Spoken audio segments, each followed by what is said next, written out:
तो अब हम ऑप्टिक्स की बात करेंगे, सेकेंड पार्ट की बात करेंगे प्रकाशिकी ऑप्टिक्स। तो इसमें जो क्वेश्चन आता है वह अपवर्तन से आता है, रिफ्रैक्शन से आता है, लेकिन जो मिरर फॉर्मूला है, दर्पण सूत्र है, उससे न्यूमेरिकल्स पूछा जा सकता है। 1/u + 1/v = 1/f होता है। u क्या है? ऑब्जेक्ट डिस्टेंस है, वस्तु दूरी है। v क्या है? इमेज डिस्टेंस है, प्रतिबिंब दूरी है। f क्या है? फोकस दूरी है, फोकल लेंथ। इसमें साइन कन्वेंशन पर ध्यान देना है, चिन्ह परिपाटी पर ध्यान देना है। वो चिन्ह परिपाटिका में 4 पॉइंट है। पहला पॉइंट है कि वो सारी दूरियां, all distances major in the direction of light are taken as positive. Light की दिशा में, प्रकाश की दिशा में मापी गई सारी दूरियां धनात्मक होती है। जबकि दूसरा point, all distances major in opposite direction of light are taken as negative. प्रकाश के विपरीत दिशा में मापी गई सारी दूरियां ऋणात्मक होती है। तीसरा पॉइंट, अवतल दर्पण और अवतल लेंस, अवतल दर्पण और अवतल लेंस दोनों का फोकस दूरी ऋणात्मक होता है। Concave lens and concave mirror, focal length of both are negative. Fourth point में, the focal length of convex lens and convex mirror are taken as positive. उत्तल दर्पण और उत्तल लेंस दोनों का फोकस दूरी धनात्मक होता है। यदि इन चिन्ह साइन कन्वेंशन का चिन्ह परिपाटी का हम प्रयोग करें, क्वेश्चन बनेगा। चिन्ह मैग्निफिकेशन होता है, आवर्धन होता है, वो क्या होता है? m = -v/o = height of image by height of object.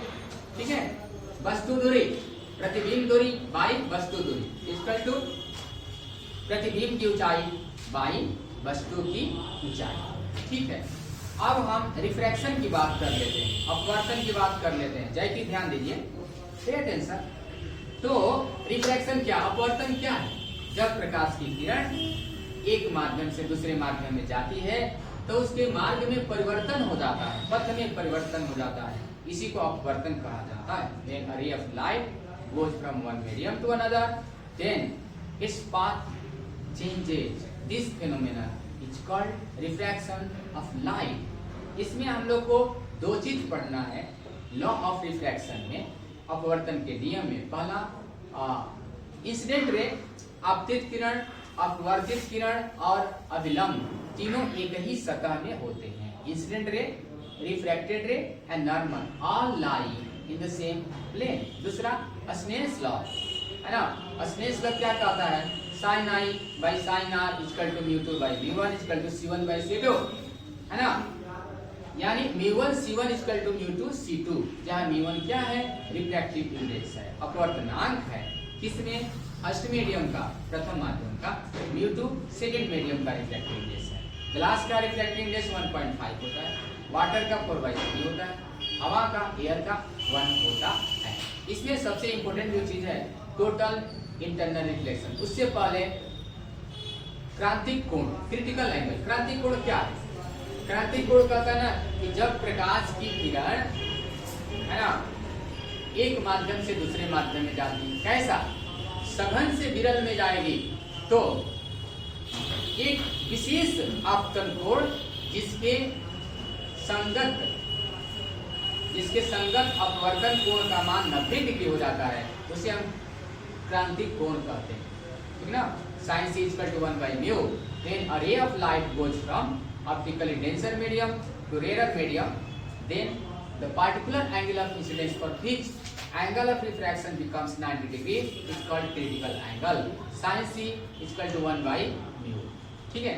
इसके बाद होता है इसमें टोटल इंटरनल रिफ्लेक्शन, पूर्ण परावर्तन, VVI है, VVI है एकदम बिल्कुल VVI, कितना बार पूछ चुका है।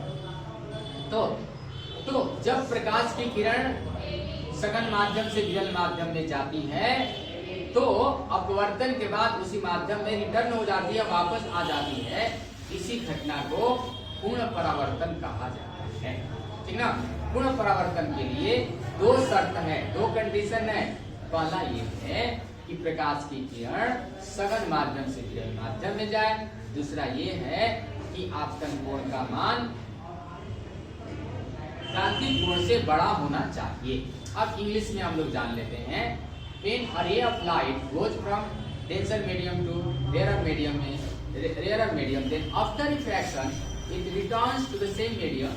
This phenomenon is called total internal reflection. There are two conditions for total internal reflection. First, the ray of light must go from optically denser medium to rarer medium. Second, the value of angle of incidence should be greater than critical angle. ठीक है। अब इसके बाद optical fibre पर थोड़ा ध्यान दे देना है। ऑप्टिकल फाइबर जो होता है या टोटल इंटरनल रिफ्लेक्शन पर बेस्ड होता है। इस पर बेस्ड होता है, टोटल इंटरनल रिफ्लेक्शन पर बेस्ड होता है। ऑप्टिकल फाइबर सब टाइप में आपको पूछ सकता है इसका क्या यूज है। तो इसका यूज ये है कि एक कम्युनिकेशन सिस्टम इसका हम लोग प्रयोग करते हैं, ठीक ना। बहुत सारा गांव जो है ऑप्टिकल फाइबर से जुड़ गया है, इसका नेट बहुत अच्छा से काम करता है। दूसरा इसका यूज है कि हमारे बॉडी के अंदर जो इंटरनल पार्ट में डिजीजेज है, बीमारियां हैं, उसको चेकअप करने में इसका यूज किया जाता है। ये हो गया।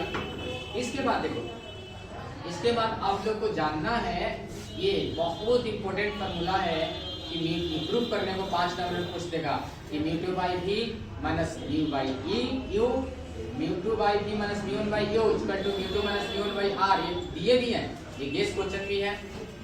इसके बाद लेंस नेगल formula VBI 1 by F equal to mu 2 by V1 minus 1 bracket में 1 by R1 minus 1 by R2। यदि इसको एयर में रख दिया जाए तो 1 by F equal to mu minus 1 bracket में 1 by R1 minus 1 by R2 होता है। Prism, reflection through prism, prism से अपवर्तन, मिनिमम डेविएशन कब होता है, न्यूनतम विचलन कब होगा, तो delta M equal to mu minus 1 into A। ठीक है। इसके बाद हम लोग देखते हैं ये लेंस आपको कंपाउंड माइक्रोस्कोप, संयुक्त सूक्ष्मदर्शी, इसका कंस्ट्रक्शन वर्किंग देख लेना है, बहुत इंपॉर्टेंट है। फिर टेलीस्कोप को देख लेना है, इसका भी कंस्ट्रक्शन और वर्किंग देख लेना है। ठीक है। फिर डिस्पर्सन पावर, डिस्पर्सन क्या होता है, विक्षेपण, वर्ण विक्षेपण क्या होता है, जब व्हाइट लाइट ऑफ बीम, ठीक है ना, श्वेत प्रकाश, व्हाइट लाइट किसी प्रिज्म से पास करता है तो अपने वेवलेंथ के अनुसार अलग अलग कलर में डिसोसिएट होता है, टूट जाता है। इसी घटना को हम डिस्पर्सन ऑफ लाइट के नाम से जानते हैं। ठीक है। इसमें हम लोग अपना अलग अलग केस है बताए हैं, उसको देख लेना है।